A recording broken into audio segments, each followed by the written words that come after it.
The California sun blazed over Oak Ridge Estates like it was personally offended by anything out of place, and retired Sergeant Major Eli Hawthorne stood in his crisp army dress blues, watering the deep red roses that marked the exact spot where his wife B.A.'s ashes had rested for 4 quiet years.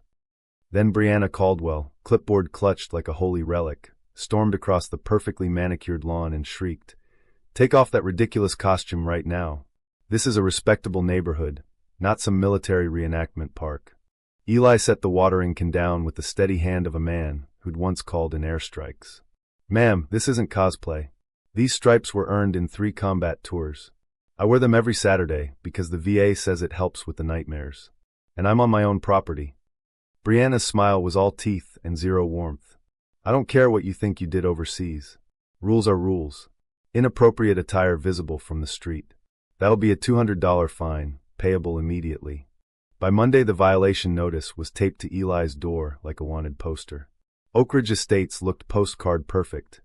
127 homes, zero tolerance for anything that might lower the precious property values.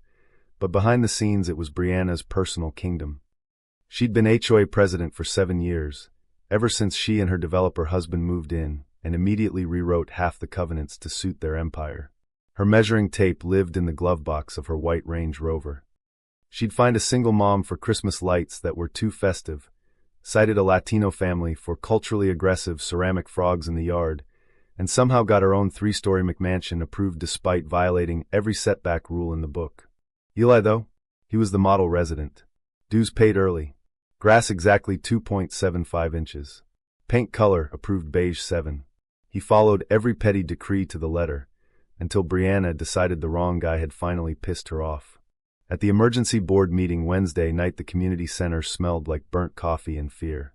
Brianna banged the gavel like she was auditioning for dictator. "We have a resident flagrantly violating appearance standards with military cosplay." Board member Linda Torres, the only one with a spine, leaned forward. "You mean Eli Hawthorne, the Purple Heart veteran, wearing his actual uniform while tending his late wife's memorial garden?" Brianna waved it away. "Purple Heart, Purple Tutu, doesn't matter. Motion to deny appeal and add a new rule. No military paraphernalia visible from public view." 3 hands shot up. Linda's stayed down. Rule passed. The room went graveyard quiet. What Brianna didn't know was that Eli had spent the previous 2 days at the county recorder's office reading the original 52-page charter from 2009, the one her husband's construction company had written. Page 17, Section 9B. Patriotic displays, including uniforms, flags, and veteran commemorative items, shall be protected as community assets enhancing neighborhood character. Eli smiled the quiet smile of a man who'd just found the loaded gun in the enemy's own holster. Thursday morning, a surveyor showed up at Eli's roses. "Mrs. Caldwell says your garden encroaches on common area." 3 hours later, the surveyor packed up, looked Brianna dead in the eye, and announced, "Actually, sir, your roses are 2 inches inside your line. But ma'am, your pool deck is 3 feet onto HOA property. That's a $15,000 correction order." Brianna's face cycled through every color except calm. By Friday, the whispers started. Brianna hired a private security consultant, really a former mall cop with a camera, to document violations. The guy spent Monday digging through Eli's trash and asking neighbors if the veteran seemed aggressive. Mrs. Patel just laughed. "Aggressive? He carried my groceries when my knee gave out. Your boss is the one who looks ready to pop a vein." But Eli wasn't alone anymore. Linda Torres slid into the booth at the local diner Saturday with a folder thicker than Brianna's ego. "I've been keeping records for 2 years. Selective fines on every minority family, every veteran, every widow on fixed income." Meanwhile, her husband's company pocketed $180,000 in no-bid HOA contracts. 3 shell companies, all routed through the same P.O. box. Eli's old JAG buddy, Colonel Rebecca Klein, called that afternoon. "This isn't an HOA beef anymore, Sergeant Major. This is straight-up federal civil rights violations, ADA protections for your VA-prescribed therapy, plus fair housing discrimination. They just handed us the case file gift-wrapped in their own stupidity." Sunday night, the security camera Eli had quietly installed after the surveyor visit caught everything in crystal 4K. Brianna in black yoga pants and designer gloves at 2:17 a.m., pruning shears flashing under the motion light as she hacked BA's memorial roses to the ground, trampling the bushes. even ripping out the ceramic plaque the grandkids had painted. She muttered the whole time, "Think you can embarrass me? Let's see how you like this, you old fossil." Monday, the local news van rolled up.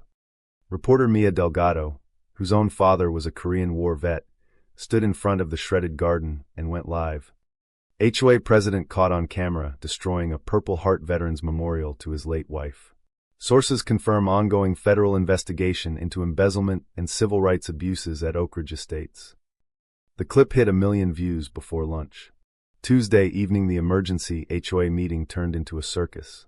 Brianna tried her Hail Mary. "Due to legal harassment, we are dissolving the association immediately and liquidating assets." Linda stood up, phone in hand.